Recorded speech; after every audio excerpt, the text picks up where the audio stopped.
Muito obrigado pela presença de todos vocês a mais uma live aqui no Direita no Brasil. Muito obrigado a vocês que estão chegando. Já se inscrevam, ative o sininho para não perder absolutamente nada. E mais importante do que isso, deixe seu like, compartilhe em todos os grupos que vocês fazem parte. Eu trouxe aqui um repertório completo de alguns vídeos da direita que valem muito a pena vocês irem até o final.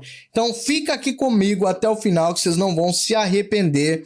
Esses vídeos que eu trouxe aqui são repletos de informações para livrar o nosso Brasil dessa corja que quer destruí-lo. Então eu conto com a sua ajuda neste momento. Fica aqui, já vai digitando aí quem está com Bolsonaro até o fim, coloca o número 1 nos comentários. Quem acha que já passou o tempo de Bolsonaro tem que descansar, acabou para ele, coloca o número 2. Eu quero saber quem tá aqui comigo. Coloca o número 1 se você está com Bolsonaro até depois do fim.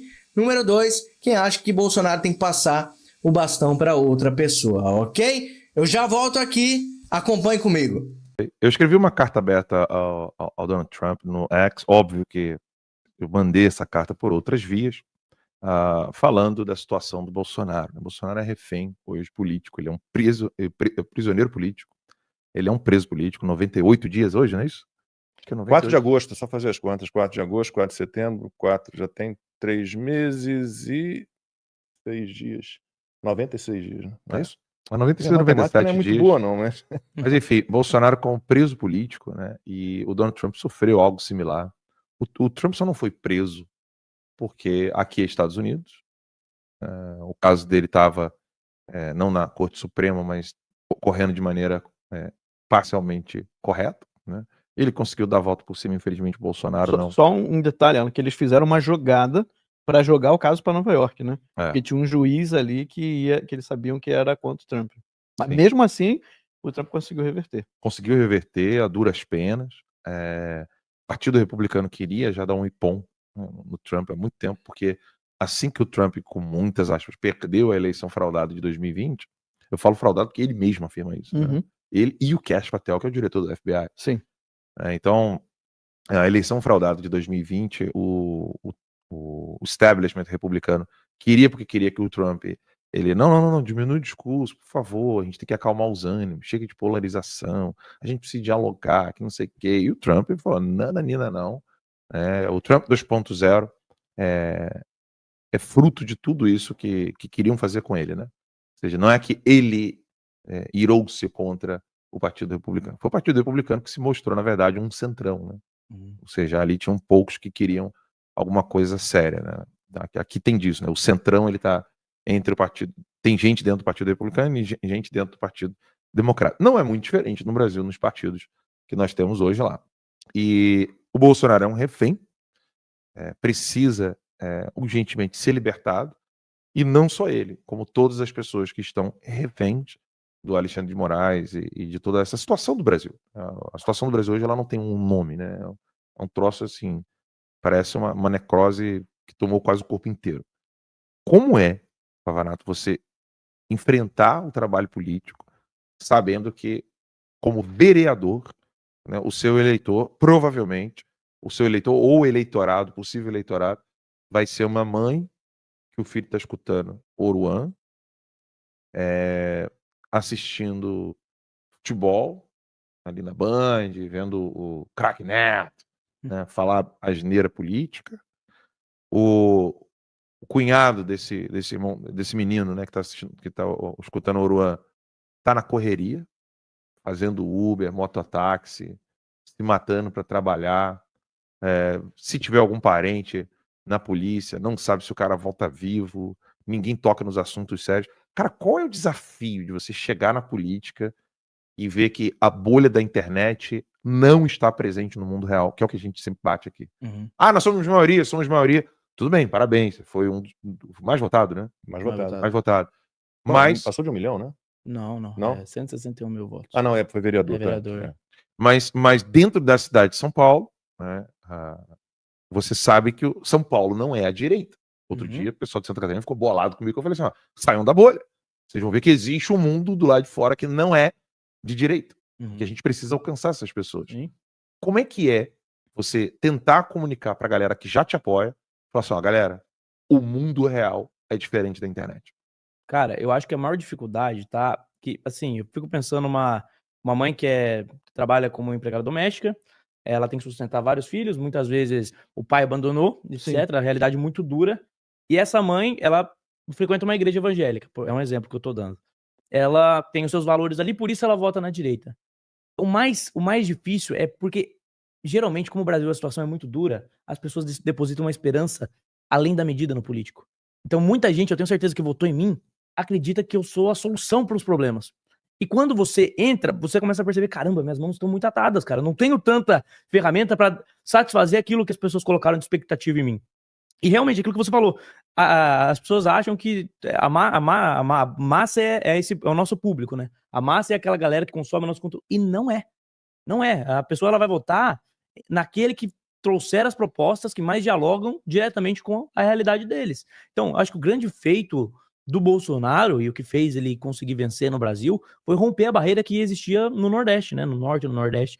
Porque, de alguma forma, a forma do Bolsonaro agir, a forma dele falar, dialogava com as pessoas. E nunca antes, em outro candidato, alguém tinha conseguido fazer isso melhor do que o PT. E um negócio que eu já percebi, assim, também, na campanha, eu só consegui entrar em São Paulo, pra você ter uma ideia, em uma comunidade, que foi a Cidade de Júlia. E ainda assim, é uma comunidade que tem crime organizado, etc. E foi muito difícil de entrar lá. Eu entrei lá, a criançada saía das casas, e dava pra perceber, assim, pelo perfil da galera, que eram de famílias evangélicas, a maior parte deles ali, pentecostais, provavelmente, e a criançada saía e eles me conheciam do TikTok. Olha só. Eles me conheciam do TikTok. Caramba, isso daí é muito importante, você acabou de falar, hein? Porque a direita não, às vezes, não entra no TikTok, né? Exatamente. E daí a molecadinha, assim, vinha, Pavanato, não sei o que, eu falei, caraca, como que eu cheguei nesse lugar aqui, tipo, um lugar que tem crime organizado, não tem saneamento básico, que as pessoas, que a esquerda tenta dominar pra eles, tenta fechar o cerco pra eles, mas com a internet, com uma rede social aleatória, uma rede social chinesa, eu consegui furar a bolha e chegar nessa pessoa.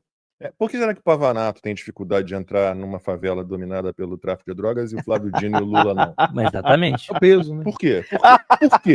Ó, vou contar algo que aconteceu na campanha. E, aliás, também, né? você vai ter Você mais de não 1 milhão faz de isso. votos quando for candidato a deputado federal. Aí você vai ter mais de 1 milhão de votos. Cara, não sei. Eu botei na minha cabeça o negócio seguinte: vou sempre colocar uma meta que tá alcançável e perseguir ela sem criar grandes expectativas. Sempre fazer o meu melhor sem criar grandes expectativas. Então eu vou trabalhar o máximo possível na próxima eleição e seja o que Deus quiser, o que é a vontade dele, eu vou seguir. Agora, uma história da campanha que eu acho interessante, eu fui panfletar na porta de uma igreja, na periferia de São Paulo, nem vou falar a região para talvez não causar problema pra pessoa. Eu panfletando na porta da igreja, um morador viu do sobrado dele que eu tava panfletando. Ele desceu, chegou lá, Pavanato, sou seu fã, tal, vou adesivar o meu carro, tal. Ele adesivou o carro. Era eu no adesivo, o Bolsonaro e o Nicolas. Aí colou o adesivo no carro dele. Aí ele falou pra mim, ó, sou barbeiro. Eu falei, então demorou. Marca que eu vou voltar aqui nessa semana pra cortar o cabelo com você. Aí ele falou, beleza, vai ser muito legal te receber e tal. Ele mandou uma mensagem no dia seguinte pra gente, ó, negócio é o seguinte, é melhor ele não voltar aqui. Eu tive que tirar o adesivo do carro porque avisaram que se ele vier aqui vai acontecer alguma coisa. Meu Deus. Cara, assim, São Paulo, cara. Então, político... coisas que a gente ouvia, por exemplo, coisas que a gente ouvia no COF, ou melhor dizendo, no Trout Speak, antes ainda do COF, do professor Olavo de Carvalho, curso online de filosofia, coisas que eu ouvia no Trout Speak do professor Olavo acontecendo na Colômbia, na Venezuela. Uhum. Colômbia das Farc e a Venezuela do Hugo Chávez. Bizarro, cara. Literalmente, tem comunidades que não dá pra entrar. O Tarcísio foi entrar numa comunidade e meteram o tiro pra cima dele. Foi. Foi isso aí, cara. Tem que se filiar ao Lula, né? A gente teria dificuldade, porque a gente não tem boné do CPX, a gente tem boné da Timeline. Eu duvido que os vereadores do PT do pessoal não entram. Eu duvido. Claro que entra. O Guilherme Por quê? Aí eu te não vai lá pergunto, comer bolo. a gente fala que eles bolo. defendem bandido. Aí eles falam que não. Mas eles entram em comunidades que o crime me proíbe. No plenário eles pedem minuto de silêncio, não é pro policial, não. É pro bandido. Eles não Não favorecem teve, né? o crime. Conseguiram barrar, não conseguiram essa homenagem? Nós barramos. É. Nós barramos. O que aconteceu? Na CCJ, eles tinham conseguido fazer essa homenagem aí. Que a presidente lá bancou e quis fazer. Pra todas as vítimas, como se bandido fosse vítima, mas beleza. Aí eu já falei, eles vão pro plenário e vão tentar fazer isso lá também. Aí eu me antecipei, nem fui almoçar, fui direto, fiquei no microfone. Porque elas iam tentar fazer quando tivesse vazio o plenário. Só que daí na hora que a vereadora do PT começou a falar, eu já fui pra cima. Aí daqui a pouco chegou o Nantes, o Adriles lá, reforçaram o time, né? E a gente não deixou ter um minuto de silêncio. E teve vereador ali que nem é de esquerda e ficou assim, muito radical esses caras. Olha só. Uma câmara pública, um prédio, um lugar que deve ser sério, uma instituição que deve ser séria, homenagear alguém que foi contra a polícia, cara. Alguém que matou o policial de fato. Sim. Como pode alguém achar isso normal? E eu falar isso ser considerado radical? Pra mim, radical é homenagear traficante. Claro. Radical é homenagear bandido. Encontraram lá na favela, no Complexo do Alemão, encontraram uma vala enorme que os caras despejavam corpos, cara. O jacaré, piscina de jacaré pra torturar. Essa galera merece homenagem? Eu quero que esses caras estejam queimando no fundo do inferno, cara. E o cidadão, ele quer isso. Então, é nessas horas que a gente vê que aí a gente consegue furar a bolha.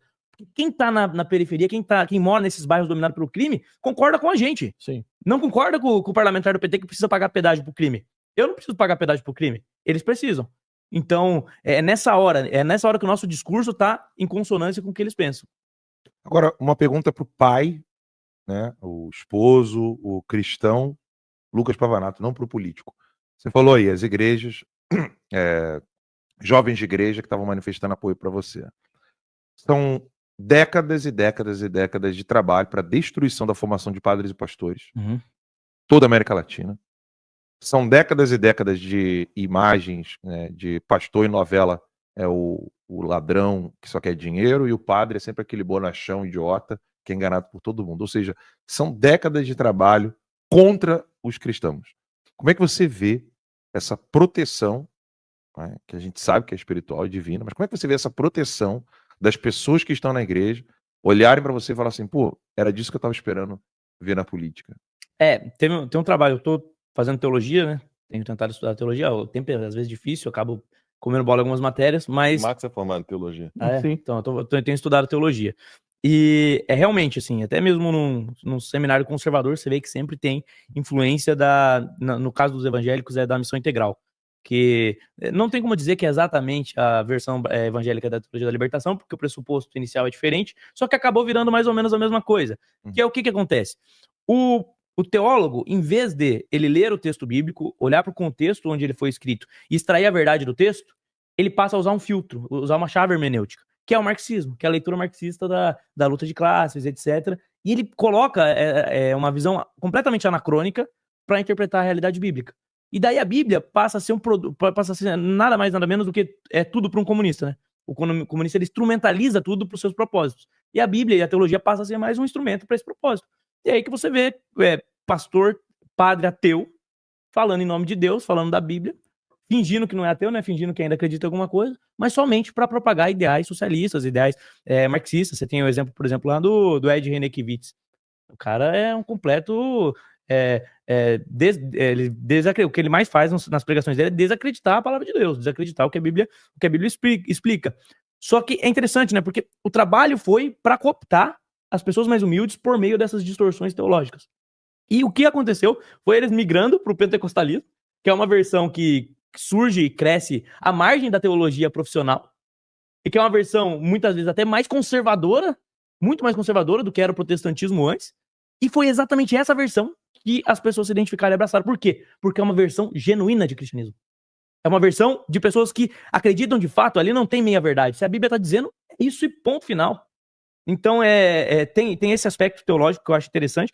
E outro aspecto que eu acho interessante também é esse descrédito da imprensa em relação ao evangélico e ao padre, ao cristão em geral, tem muito a ver com preconceito social. Tem muito a ver com preconceito, inclusive, financeiro.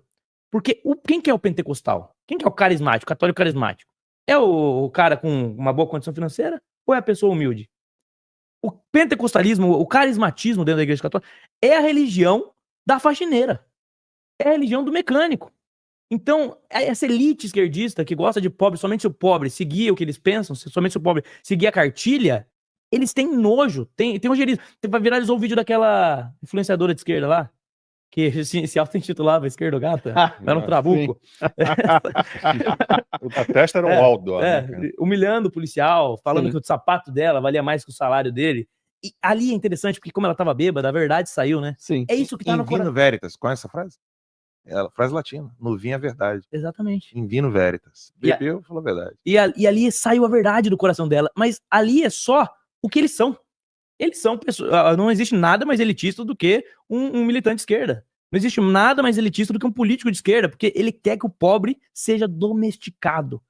E o pobre, quando o pobre resolveu ter opinião e votar no Bolsonaro, aí a opinião dele foi descartada, foi colocada de lado. Aí ele precisa ser rotulado como radical.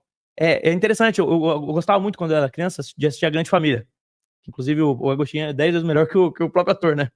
É divertido, família é muito unida. Do Pedro Cardoso tentando fazer uma live e ninguém aparecendo, aquilo é verídico. Eu acho que é. Meu Deus. Você vê como é que o quanto o Agostinho é melhor que o Pedro Cardoso, né? Com certeza. Mas é interessante, tem um episódio da Grande Família, muito antigo, que reflete um pouco desse preconceito, que é quando o Agostinho ele se converte, vira evangélico. Cara, e é o estereótipo que eles vendem ali do que é ser evangélico, é tão tosco e é tão preconceituoso. Sim. Que assim, você fala assim, cara, olha o nível da visão que essas pessoas tinham.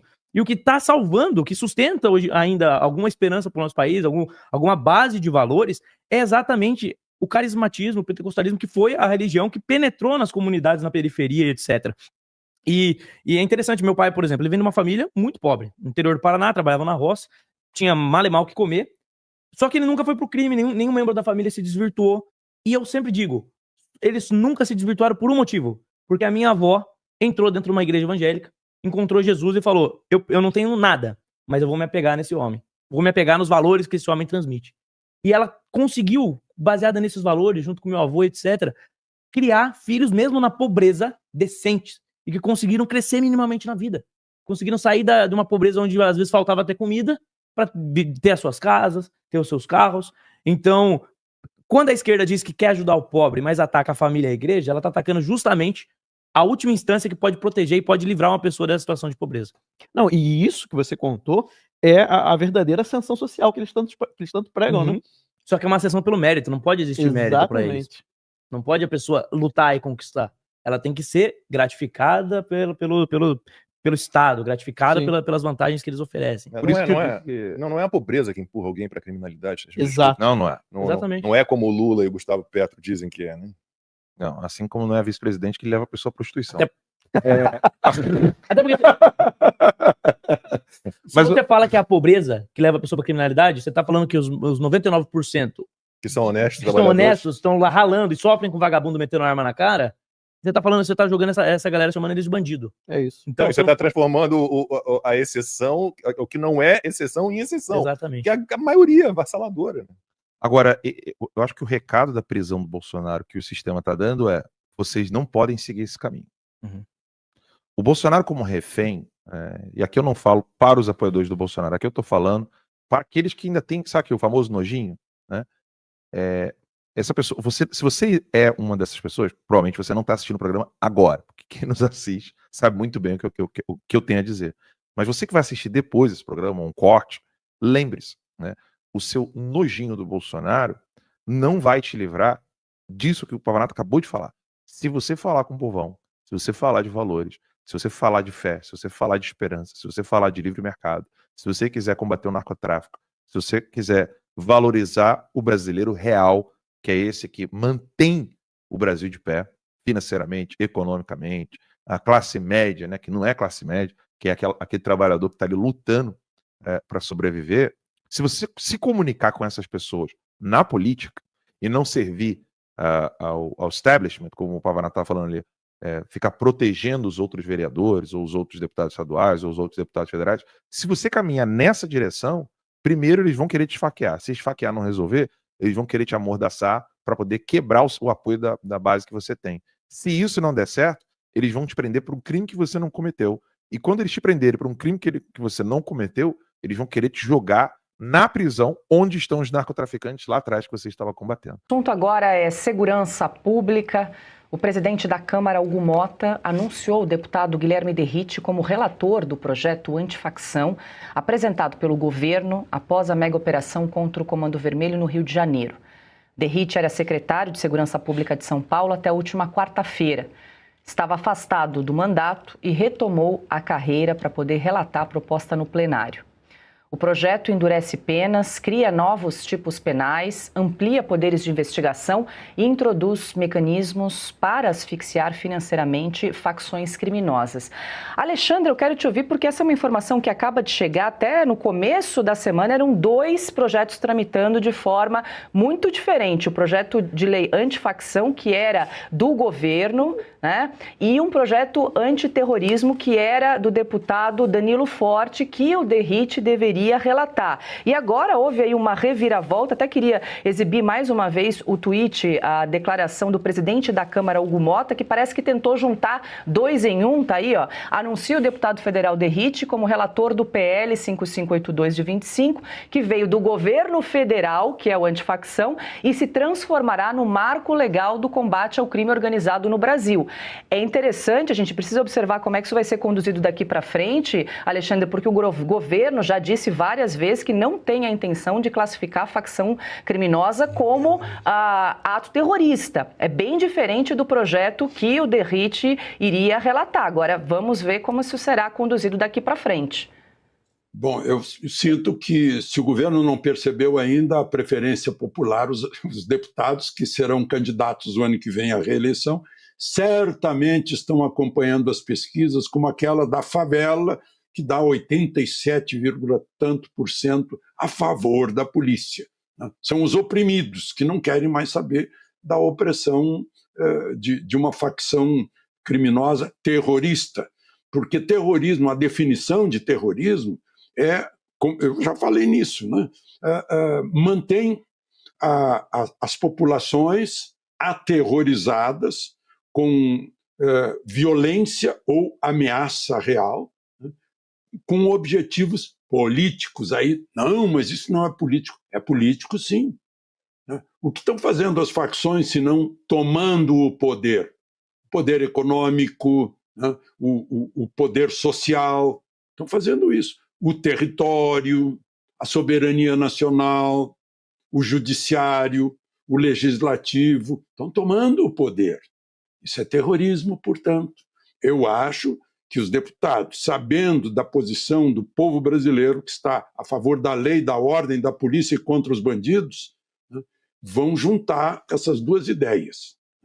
O que tem, por outro lado, a tal PEC que saiu lá do Ministério da Justiça e Segurança, é que está tirando o poder dos estados, vai transformar isso aqui num país centralizado, né?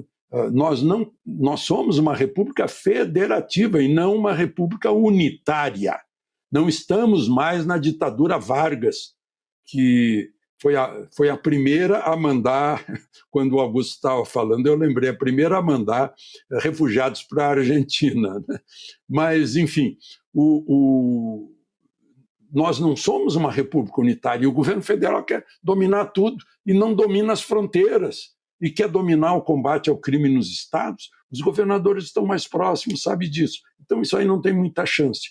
E acho que vão, sim, classificar de terrorismo, embora a ministra Gleisi já tenha transmitido ordens do Lula, não pode, porque vai haver pretexto para intervenção. Que intervenção? Não faz sentido. Eu não sei que amor é esse, né, que o governo tem e que permite que ministros do governo, gente governista, entre lá onde a polícia, para entrar, tem que pedir blindado emprestado para a Marinha. Augusto, eu quero te ouvir informação agora recente aí. O secretário Derrite, então, agora deve relatar esse novo projeto. A gente sabe que ele é uma pessoa que trabalha 20 anos, né, enfrentando o crime, é uma pessoa dura ali que trabalha no Congresso para endurecer penas, né, contra os criminosos. A gente espera que isso consiga também reverberar nesse agora marco legal do combate ao crime organizado, né? Olha, Paulo, eu acho que a própria indicação dele já é um sinal de que não vão tratar como o governo quer. Não adianta o governo achar que não é terrorismo. Né? Terrorismo, evidentemente. Como disse o Alexandre, o terrorismo é quem aterroriza. É o que eles fazem. É o que eles fazem, com objetivos de manter o poder nas áreas ocupadas. O Derrite fez um bom trabalho em São Paulo, Agora se vê como ele tinha razão em dar prioridade aí à insegurança na região do Guarujá, Santos, que fica ali pertinho do Porto de Santos, por onde sai a maior parte da droga que passa pelo Brasil. E ele tem todas as condições de fazer um bom trabalho aí. Agora, tem que trabalhar sabendo que a bancada do governo é frágil e tem que mudar, começando por aí. Não tem nada de antifacção. Aliás, eu não sei porque chamam de facção. Facção é facção partidária. Né? Ali não, é uma... Você tem divergências entre criminosos. Mas não tem nada de antifacção, é antiterrorismo mesmo.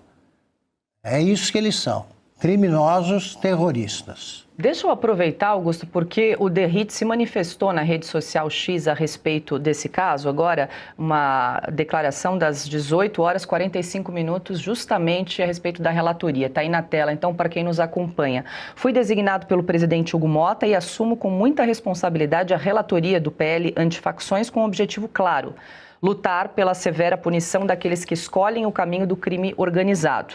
E aí ele segue: vou apresentar um substitutivo ao projeto, acatando pontos enviados pelo governo federal ao Congresso, mas introduzir mudanças de extrema importância para criarmos um novo marco legal de combate ao crime organizado no Brasil, como as que seguem. Previsão de pena de 20 a 40 anos, podendo aumentar de metade a 2/3, se for liderança, para condutas cometidas por membros de organizações criminosas, como domínios de cidade, novo cangaço, ataques a carros forte, instalação de barricadas, ataques a presídios, dentre outros. Obrigatoriedade de cumprimento de pena em presídio de segurança máxima aos líderes das organizações criminosas. Para estes crimes, vedação à concessão de anistia, graça, indulto, liberdade condicional e corte do auxílio reclusão para os dependentes do bandido, aumento da progressão de regime dos 40% previstos hoje para de 70% a 85% se o apenado for reincidente, com o resultado morte. Tá aí então, Ana, a gente acompanha o que disse agora o relator desse projeto, Guilherme Derrite, não faz nenhuma menção quanto a essa nova classificação, né, de enquadrar as facções como terroristas, mas já dá aí... Está enquadrando, né?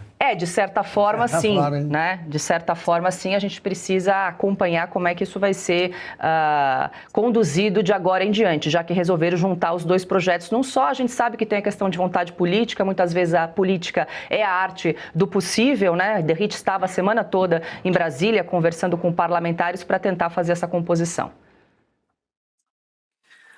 Paula, é o que o Augusto disse, já está de alguma forma embutido ali esse próximo passo. Agora, o que dá um alívio é o nome do Derrite à frente disso, porque essa história toda, a operação, que foi uma operação apoiada pela grande maioria da população no Rio de Janeiro, principalmente aquelas pessoas que sofrem diretamente a linha da barbárie nessas comunidades, nas favelas.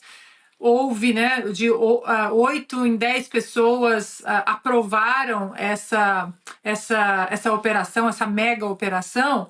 E o ponto do Derrite também, o que eu acho importante, olhando para o futuro, é que o Derrite ele segue como relator desse projeto antifacção, mas se você pegar as entrevistas do Guilherme Derrite, secretário, né, de Segurança, vai voltar para a Câmara, você vê que é uma pessoa que tem a tecnicidade específica para esse tipo de projeto no Brasil. Lembrando que o próprio Derrite já conversou várias vezes, inclusive em maio deste ano, com autoridades americanas. Ou seja, algumas coisas eu acredito que o Derrite ele não vai até colocar de maneira pública e explícita, porque dentro desse contexto todo dessas operações, desses projetos antifacção, antinarcoterrorismo, é preciso um silêncio estratégico também. A gente sabe que a própria DPF das favelas, né, a 635, das comunidades, um dos pontos ruins dessa DPF é que todo mundo tem que ficar sabendo, são várias entidades, instituições, organizações, todo mundo precisa ficar sabendo de uma operação dessa magnitude. E a gente sabe que isso vaza exatamente para o crime organizado. Então, mesmo se eu acredito que se todos os pontos que a população esperava ou espera estar neste projeto, se alguns não foram colocados de maneira explícita agora, eu fico muito tranquila que o Derrite que está comandando, porque ele sabe de todos os pontos do crime organizado e na luta contra o crime organizado que no Brasil já se transformou no narcoterrorismo. Pessoal, eu não sei como eu vou agradecê-los por ficar até o final. Para eu saber que você chegou até o final dessa live, desse vídeo, eu peço para você um grande favor. Digita aí nos comentários, libertem Bolsonaro, anistia já. Essa aqui é a maior bandeira deste programa. Então eu peço para vocês me ajudarem a propagá-la, ok?